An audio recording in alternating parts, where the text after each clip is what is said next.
Hello YouTube, my name's Nero, and today we're going to be talking about Black Ops 3 and the specialists within that game. Of course, with E3, we've learned a lot of stuff about Black Ops 3. We got, of course, the first official multiplayer reveal trailer, which was fantastic, allowing us to actually see gameplay from the game. YouTubers that were there at the event were able to record some footage and able to post it up on our YouTube channel, so we're able to see even more gameplay from the game, which has been fantastic. And what I'd like to really discuss today is specialists in Black Ops 3, because they all look really cool, and the more we learn about them, the more I kind of like them. Like, initially it was like kind of a joke, like, oh, look at it, we got like Power Rangers in Call of Duty, you know, and I didn't really think I liked the idea of having like Destiny style characters in Call of Duty. I was kind of worried it would change around the game a lot, but from what we've seen of them so far, they really seem to be a really good addition to the game while still staying true to Call of Duty, which is something I think is obviously a good thing. Now, each specialist has their own individual weapon, right? They have their own ability, they have their own voice acting, and they have their own backstory. What I think is kind of neat about this is it's going to kind of be adding an RPG element to your Call of Duty experience, which is something we've never really had in Call of Duty before, unless you were to kind of like play it in your head. Let's say, for example, you know, you're playing Call of Duty World at War, and you're on an iconic place like Macon Atoll, and you're running around as an American soldier with a Tommy gun, submachine gun. You know, you can get into that, and I definitely got into it. That's one of the reasons why I love that game so much, because I'm a fan of World War II.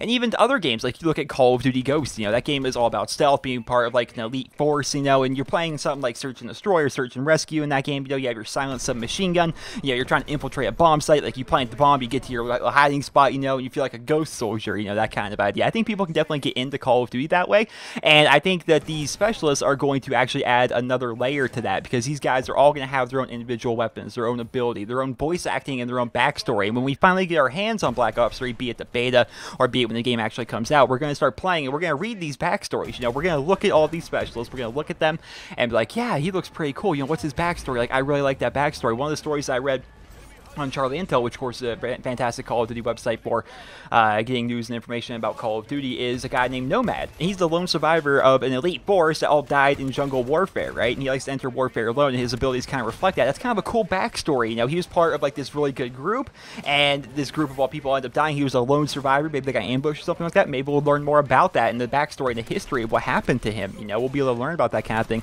I like the idea that it's going to be adding an RPG element to Call of Duty, while at the same time adding a new mix to the game, because Treyarch, in their interviews and the stuff they talked about at E3, they said they wanted to kind of bridge the gap between create a class as well as score streaks. Now, I never personally thought there was necessarily a gap between them that needed to be filled, but they apparently did. You know, they wanted to have create a class, they wanted to have kill streaks or score streaks, whichever you prefer, and they want to have something else added to it as well for everybody to be able to play with. And what they're essentially going to be doing with these specialists is they're going to be making it so it's kind of like a support streak in a way. You know, no matter what, you're going to be earning your specialist ability at least once per game. You know, at a minimum, you'll probably earn one per game, and the good players will probably be able to earn multiple of them per game, depending on what kind of ability it is and the cost of the ability, you know, and etc. So it's going to be making it so the players that maybe aren't necessarily as good at Call of Duty, they're going to definitely be able to get into the RPG element of their character, and they're going to be able to use their character's ability at least one time per game.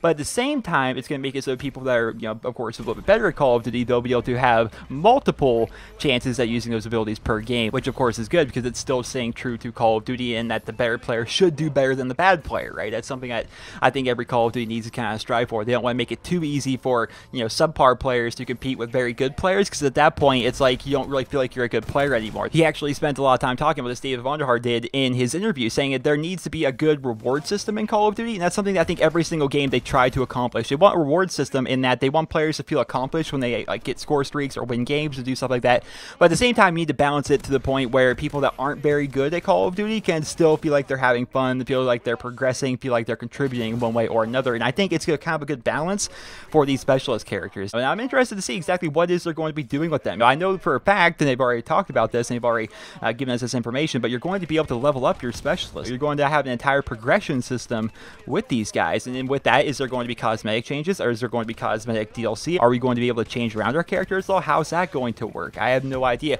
Another thing I started wondering is, in competitive Call Call of Duty. Exactly how are these specialists going to work, and how are actually they going to work within this base game itself? I can picture a world where these specialists are going to be pretty hard to balance. Yeah, I definitely think that's going to be pretty hard. That's going to be something they have to work with, because not only are they going to be focusing on so many weapons to kind of try and keep them balanced, so many kill streaks to keep them balanced, but we also have all of these specialists now, which each have multiple abilities for you to use.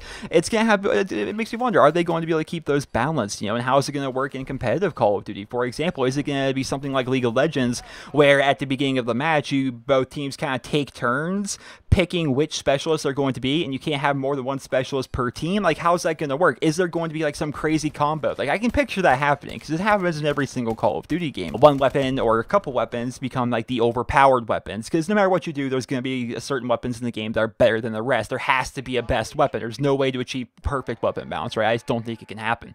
And I'm wondering if there is going to be a specific specialist, which overwhelmingly is like the best specialist. You know, if you're playing Ground War, for example, is there a specialist which just has a crazy ability, and that ability just works so well in Ground War? Then there's another specialist who, like, if you're playing, for example, Search and Destroy a lot, maybe you're a Search and Destroy player, is there a particular specialist ability that just breaks that game mode and is ridiculously good? You know, I will have to see how that's going to work. Of course, they haven't actually revealed all of the specialists for Black Ops 3 yet, but I'm interested to learn more about them, interested in reading up on all the abilities and the weapon abilities and stuff like that of all the characters that we have so far, and I'm definitely looking forward to learning more about specialists in the coming future. Of course, we're going to be having the actual multiplayer beta coming in August, probably in the second or third week in August is when the multiplayer beta is going to be coming to PlayStation first, and then we'll have to see how long it's going to be after that when the Xbox One and the PC will be getting their beta. We'll have to be seeing about that, but ladies and gentlemen, I'm looking forward to playing as much Call of Duty Black Ops 3 as humanly possible. I'm going to be getting the PS4 just to play the beta. I'll, of course, already have an Xbox One for the beta, and if it comes out on PC as well, like, for example, let's say,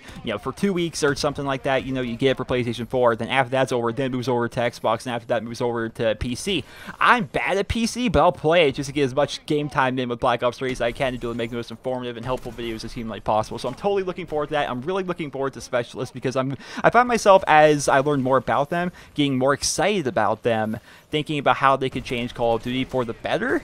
And there's a lot of reasons why they do, I think, make Call of Duty a little bit better. So I'm definitely looking forward to playing around with them and to actually getting my hands on it and stuff like that. And I'm also just enjoying watching videos of people that actually able to play Black Ops 3 so far and seeing how they're playing with it. For example, I was watching, I believe it was Drifter. He was playing as the Prophet, and he ran into a room, and there was like literally 2 opponents in there. And he's like, whoop, he used his ability, which is Glitch, which sends him back to his previous location. It took him out of the room. He waited like a second, jumped back into the room, but a teammate had already entered there and killed one of the players. Then then Drifter like killed off the other guy, I believe, or I probably have that mixed up in my head, but that's how I remember it. And it was really cool watching how like these specialist abilities actually work and how they can function within the game, and just I am excited for Black Ops 3, ladies and gentlemen. Well, I hope you guys all enjoyed this video. More of a discussion more than anything else. But of course, I'm interested to hear you guys' feedback in the comment section below. What do you guys think about specialists so far? Are you excited for them? Right? Because I'm definitely getting excited for specialists. Initially, I thought it was kind of like a joke. I'm like, really? We're going to have like Destiny characters in Call of Duty, you know? Like, why do we have to have superhero abilities again? Like, why is this happening?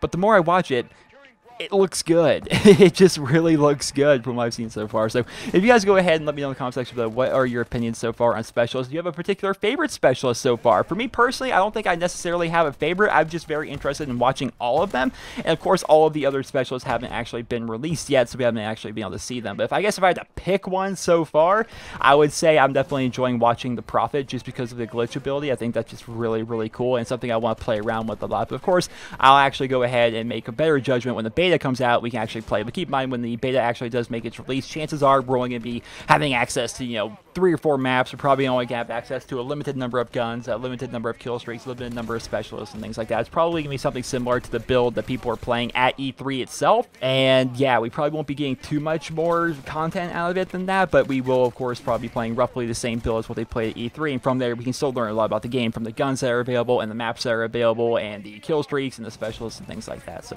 definitely looking forward to it, ladies and gentlemen. Definitely looking forward to it. Well, I hope you guys all enjoyed this video. Remember to leave a rating. Hope you guys all have a wonderful day.